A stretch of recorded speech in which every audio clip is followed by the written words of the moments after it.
Have you heard about a puma? Maybe a mountain lion, or a cougar, a catamount, a panther, a ghost cat, a shadow cat, a painter, a mountain screamer. One animal. Over 40 different names. No other species on Earth has come close. Every culture that ran into this thing gave it a completely new name, because every culture assumed they were the first to discover something that had never been classified before. Something that didn't fit any category. Something that was there, and then wasn't. They were right to be confused. It's the most extensive branding exercise in the animal kingdom. A different business card for every zip code, but the job description is always the same. Ghost of the Ridge. This animal is on the ridges above Denver, Salt Lake City, Seattle, Portland, and Los Angeles right now. It was on the trail behind your neighborhood last Tuesday. Nearly 40 million people in California alone live within its active territory. Most of them have no idea. Researchers at Colorado State University spent years setting remote cameras on recreational trails near Fort Collins and Boulder. Hundreds of thousands of photographs, hikers, joggers, trail runners, cyclists, normal days on normal trails. And on those same trails, sometimes minutes after the last hiker passed, sometimes minutes before the next one arrived, hundreds of photographs of mountain lions. Same trail, same rocks, different hour, not one conflict, not one attack, not one close call. Not because the lions weren't there, they were there. Not because the lions weren't capable. They were absolutely capable, because the lions looked at you, ran the assessment, and decided. You were the last one to know the assessment was happening. Here is the mistake almost everyone makes about the mountain lion. Actually, 3 mistakes, and almost everyone makes all 3. First mistake, it's a wilderness animal. Remote, Yellowstone, deep backcountry. Not a concern unless you're doing something extreme in very specific places. Wrong. The ridge above your neighborhood trail, the canyon behind the suburb where your sister lives, the scrubland visible from the freeway you drive every day. 1 to 4 mountain lions per 40 square miles in productive habitat. You have been inside their territory not once, many times. You were simply never informed. Second mistake. People hear mountain lion and picture something lion-sized, roaring, heavy, obvious. This is not that. Up to 220 pounds, 100 kilograms, second largest cat in North America, formidable. And yet, put it in front of a taxonomist and they file it under small cats, not large, small, not because of size, because of one thing. It cannot roar. The hyoid bone in its throat is fixed, rigid, structurally different from lions and tigers and leopards. What does it do instead? It purrs. This 200-pound apex predator capable of killing an elk 8 times its own body weight purrs. The same vibration as your cat on the couch. Same mechanism, different scale. A roar announces itself across a kilometer of open ground. A purr is something you only hear when it's already beside you. Third mistake, and this is the one that matters. People think that if something this powerful were watching them, they would know. They would feel it. They would see something move. They would not. And we'll come back to that. First, what this animal actually is. Because the numbers people quote don't capture the real thing. Top speed 50 miles per hour, 80 kilometers per hour. Horizontal leap 45 feet, 14 meters from a running start. Straight vertical jump 15 feet, 4.5 meters from standing. That's not just a leap, it's a glitch in physics. It means if you're standing on your second-story balcony thinking you're safe, the lion is basically at eye level, checking if you're going to finish those nachos.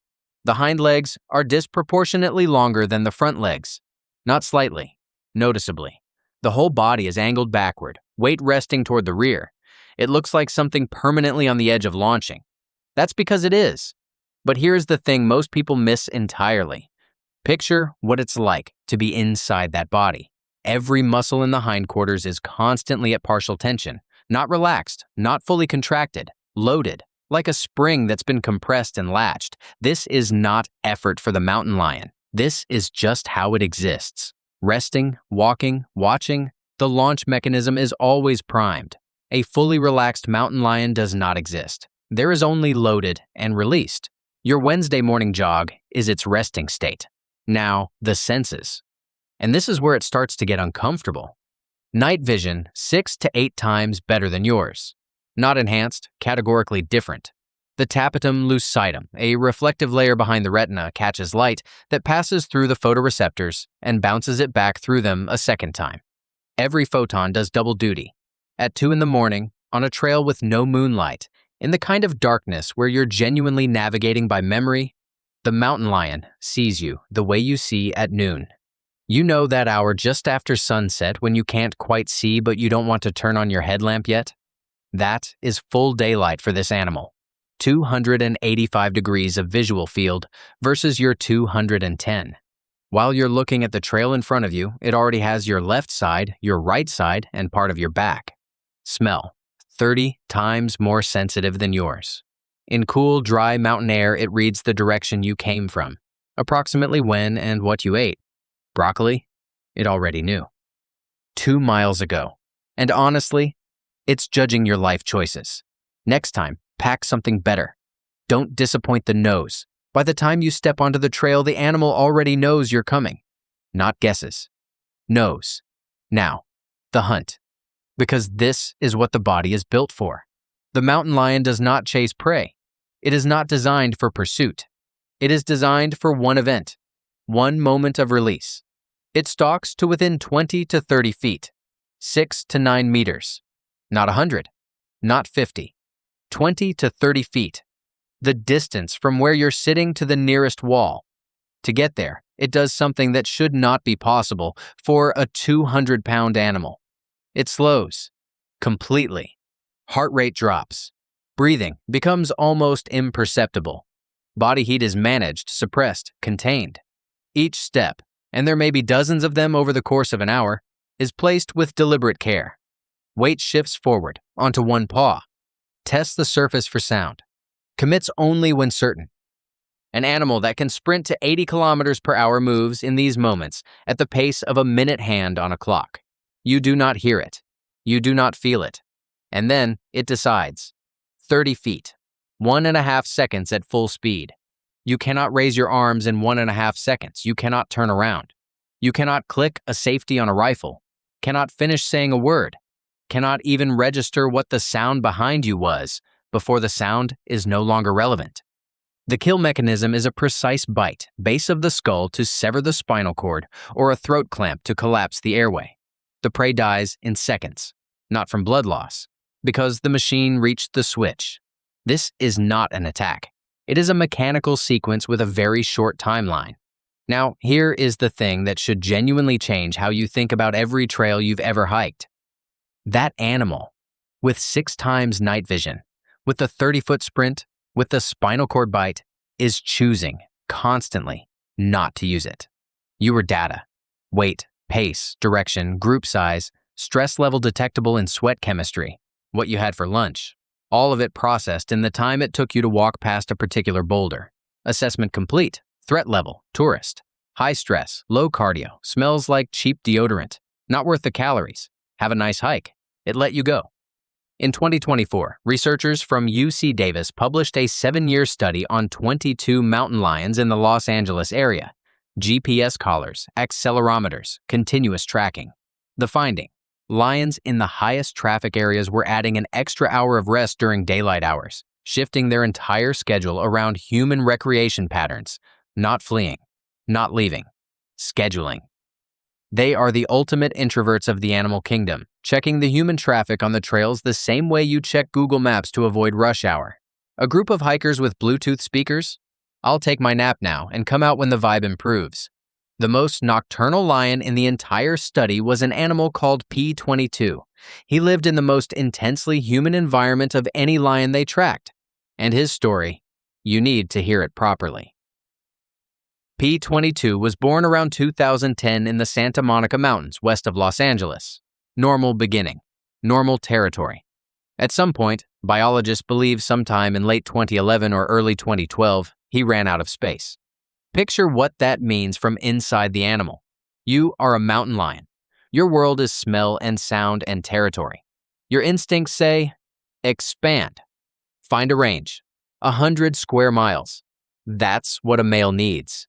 That's what every signal in your body is pushing you toward. You walk the ridge at night. In every direction, noise, light, the smell of exhaust and asphalt, and 8 million people. To the south, the 405 freeway, 10 lanes, 200,000 vehicles per day. The noise from the shoulder doesn't stop at 3 a.m. The asphalt radiates heat 8 hours after sunset. The headlights never fully disappear from the horizon. Other lions have tried to cross it. Most are found on the shoulder within days. Trying to cross the 405 is like a human trying to cross a river of molten lava filled with angry, screaming metal boxes. It's the ultimate game of Frogger, except you only get one life, and the cars aren't even looking. He crossed it anyway. Then the 101, another 10 lanes, another wall of noise and light and death. He made it through.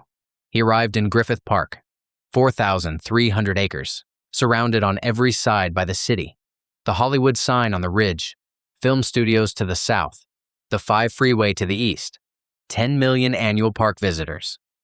He was 22 square miles from the territory a male mountain lion needs to survive. He stayed for 10 years.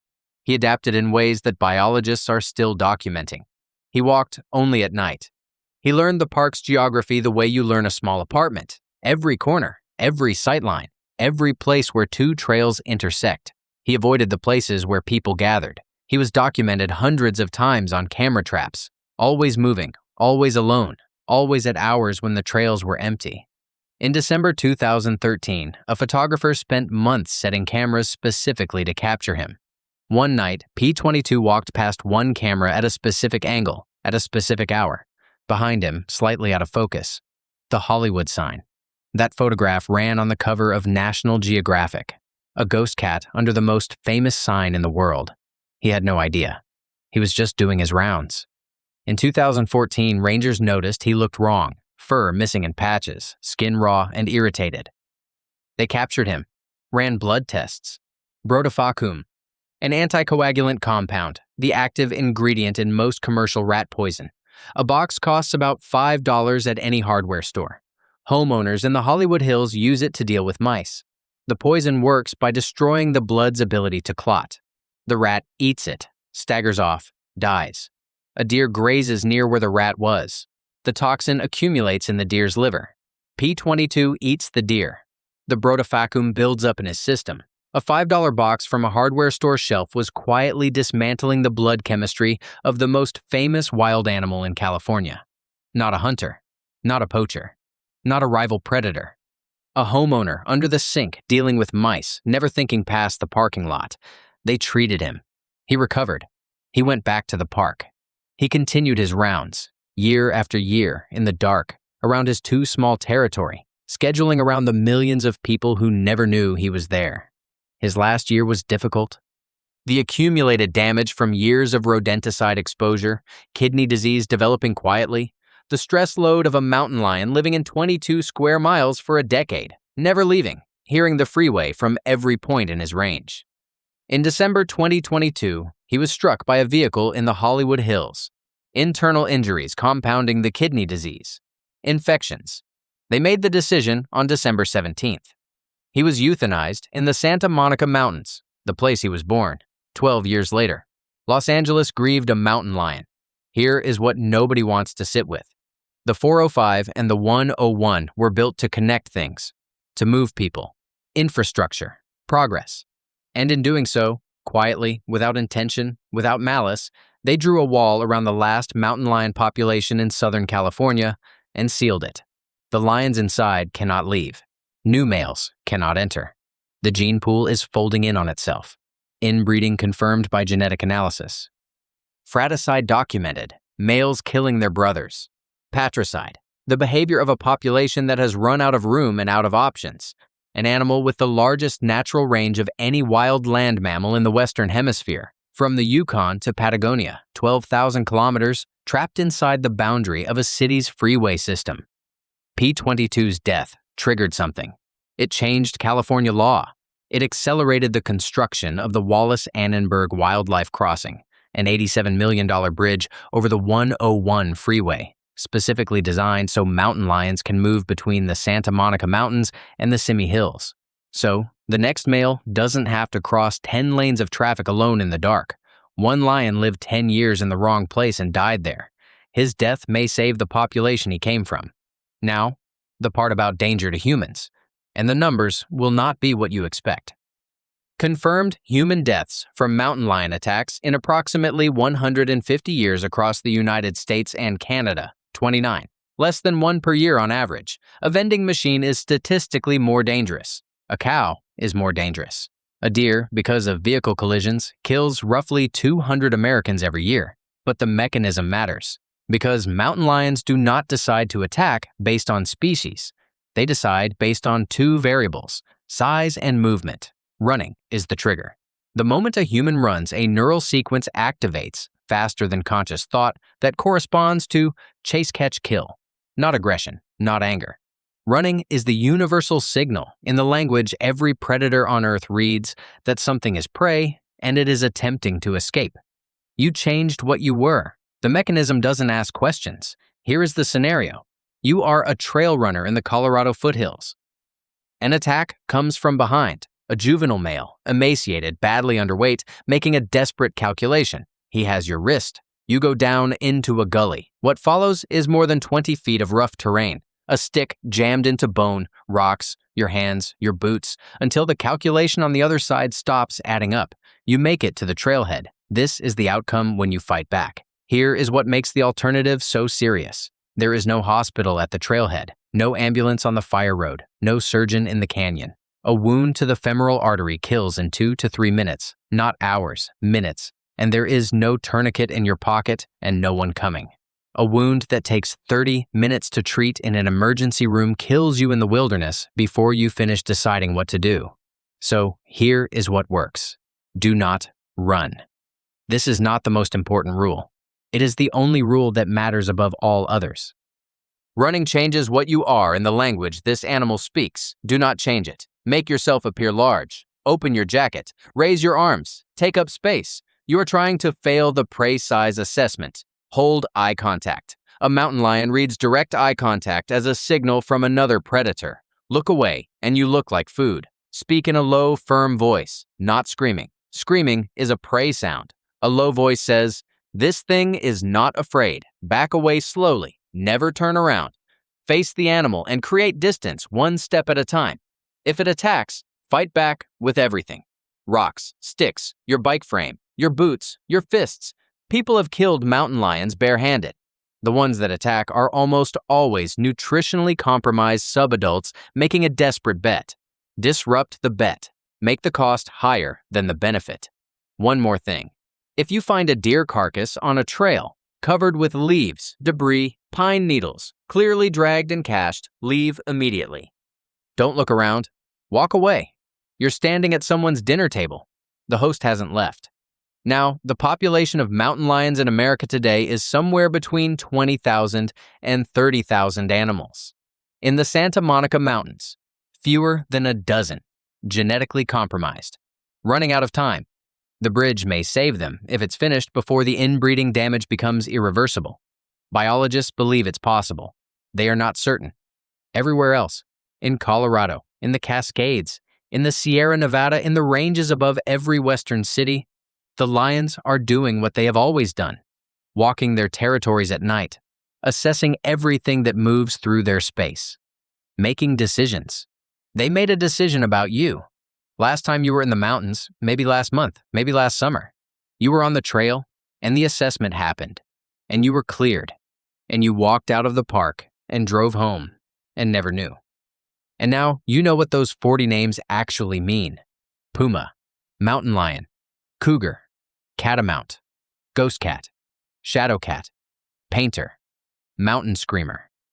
Every culture named it separately because every culture thought they'd found something new, something that didn't fit, something that was there and then wasn't, something that had already decided before you knew there was a decision to be made. They weren't naming a predator. They were naming a feeling. The pressure at the back of the neck, the shift in how the air feels, something older than thought. The mountain lion is proof that the most dangerous thing in the American wilderness is not the one you see coming. It's the one that already saw you, ran the numbers, and let you go. Respect the wild, and may the only mountain lion you ever encounter be the one you never knew was there.